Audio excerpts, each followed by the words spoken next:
Hi, I'm Jennifer Poss, and these are my teaching tips. Keeping it fun. There are a lot of little things we can do to keep the kids entertained and enjoying their lessons. For example, it is more fun to practice rhythm on the bongos or another percussion instrument than it is to clap rhythms. Playing the duets can help the student work on rhythm while enjoying playing together. Piano students don't often get the opportunity to play in a group, so it is nice to play the duets with them. Have them sing even if they are not a voice student. They will get to know the song better if they can sing it. If they won't focus and they keep wasting time, you can set a timer and challenge them to do whatever you ask before the time runs out. This makes a game out of how productive they can be in a short time. With little kids, you can have them use crayons to do their theory. Then they think it's coloring. Games and apps can trick them into learning under the guise of playing a game. Some apps I like to use are Noteworks, TrebleCat, and BassCat. Develop a routine. They are usually more productive if they know what to expect from the lesson. Write down what the plan is going to be so they can see it and follow along. I like to write it in their book and let them check off each task as they complete it. I might have them name the notes, name the finger numbers, count the beats, use the metronome, sing the words, and play it as if they were performing. Teach them how to practice. I like to do this by workshopping things in the lesson.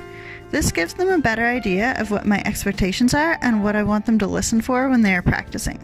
The tools I give them through workshopping in the lesson will help them when they are practicing at home. They might even be more likely to practice because they are less overwhelmed. They see the effectiveness of practicing using certain techniques, and one of these techniques is the metronome.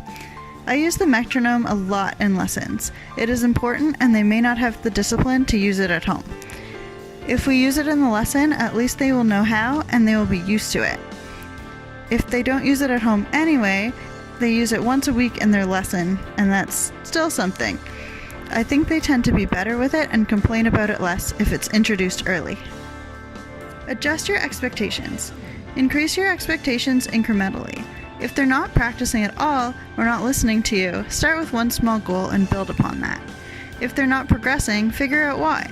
Maybe there's something going on other than laziness that's hindering their progress. Some examples could be, do they have a proper instrument to practice on at home?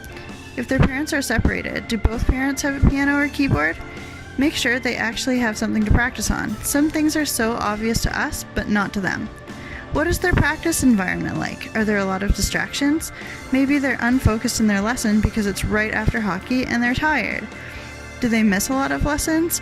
Maybe they can find a different time that would be better suited to them. Don't assume they remember what we covered last week. Review with them. Think of your past teachers. Who do you think would resonate with that particular student? Keep that in mind when deciding how to approach their lesson. Always remember to communicate your expectations with the student and their parents. Choose your battles. You can't correct them on everything at once. Give them something to focus on as to not overwhelm them. Be especially aware of this when you're subbing. Don't undermine their teacher. You don't know their trajectory. They might be approaching things differently than you would, but it's not necessarily wrong. You won't be there to follow up with any changes you make, so just do your best to fill in for that one day. Keep things moving. Even if they don't practice enough, we still want to keep them moving forward. It's best to try to give them something new each week, but they don't need a new song every week, especially if they're still struggling with last week's song. If they're a slow learner, you can have them learn the song in chunks, like 4 bars of a song each week, or the first page one week and the second page the next week. It's also good to encourage performance no matter their level. The more they perform, the more comfortable they will be with it. It doesn't matter if they don't know any real songs yet. If you teach them that Into the Cave or any other song that just uses the groups of 2 and 3 black keys is a real song, they'll believe you and they'll be excited about it. When giving feedback, you'll always want to ask questions and don't give answers. Guide them to the answer by asking them questions. Teach them the questions they need to ask themselves in order to become more self-sufficient as musicians. One big example of this is when they ask, "Where do my hands go?" You can turn that around and ask them, "Where do your hands go?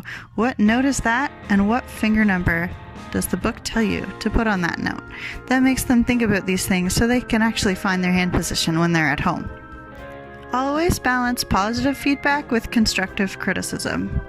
That's all I've got for today. Now go forth and teach those tiny tots to tackle them tricky tunes.